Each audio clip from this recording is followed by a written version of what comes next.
A sheriff from Rutherford County, Tennessee, heard shots fired outside of his home, and he was questioned as to why he thinks that there was violence so close to where he lives. Well, he had an interesting person to blame for that violence: Beyonce. Yeah, yeah, of course. Yeah, yeah. That's, I'm sure she went to Tennessee, right, to shoot at the sheriff because she's not too busy, right? She's not too busy, right? Right.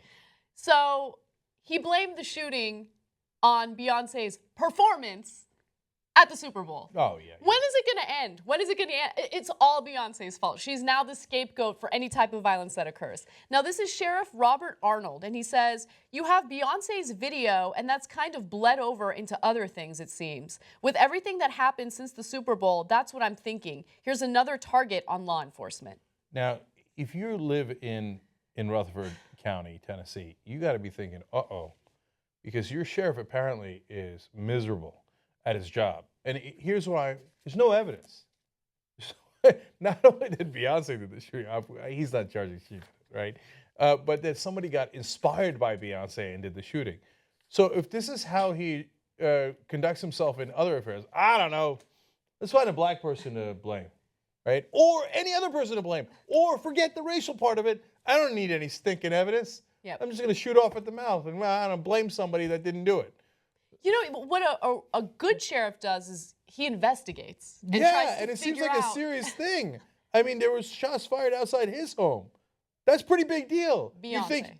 You'd think you'd want to investigate. In fact, it makes me think, who fired those shots? Why isn't he doing a real investigation? You'd think he'd be super pissed about shots fired outside his own home. It just sounds like, look, police officials are angry at Beyonce for her performance because she called them out, and they don't like being called out.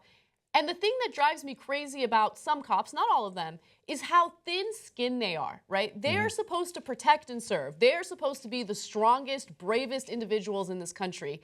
And they're the ones who can't handle a little criticism when some of their own use brutality and should be criticized for it.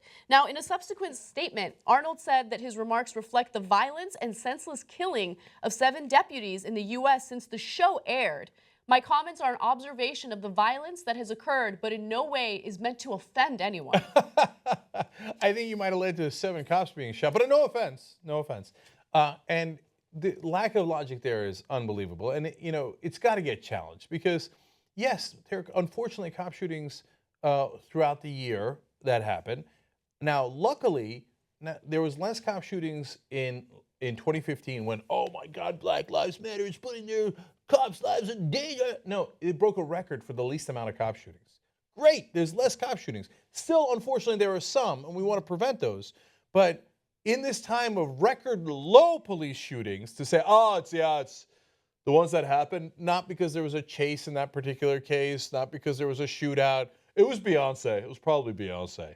Now, wait, was there any evidence that in any of the shootings that somebody just came up and said, this is for Beyonce? Okay, none. Of course not. This is preposterous.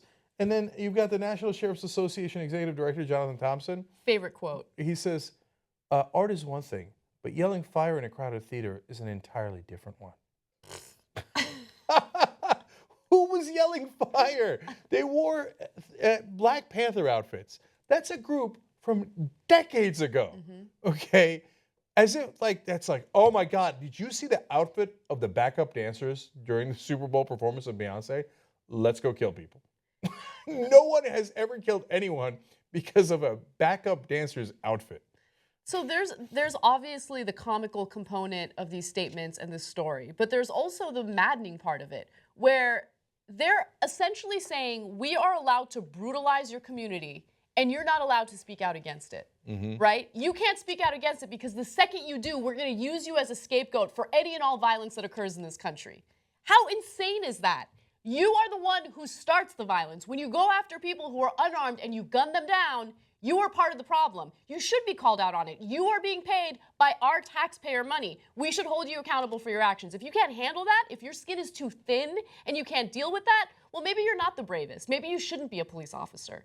So they say this is all anti-police, etc., and that this is a real problem that causes violence. The whole point of Beyonce's song was, and you saw it in one piece of the video, there was graffiti written on a wall that said, "Stop shooting us." So, but you see, it's not the black people who are doing the shooting in that case. It's the unarmed black people who are getting shot by the cops. All they're asking is, could you stop shooting us, please? They're like, how dare you for causing violence? No, no, no. I think you're missing it. You're the one who did the violence when you shot the unarmed person and killed them, okay? We're just asking you to stop that violence through a song. That's too much to ask, right? And they do. They think that. They think, oh, no way, man. I get to shoot you whenever I want. You see how violent you are? Yeah, I see it.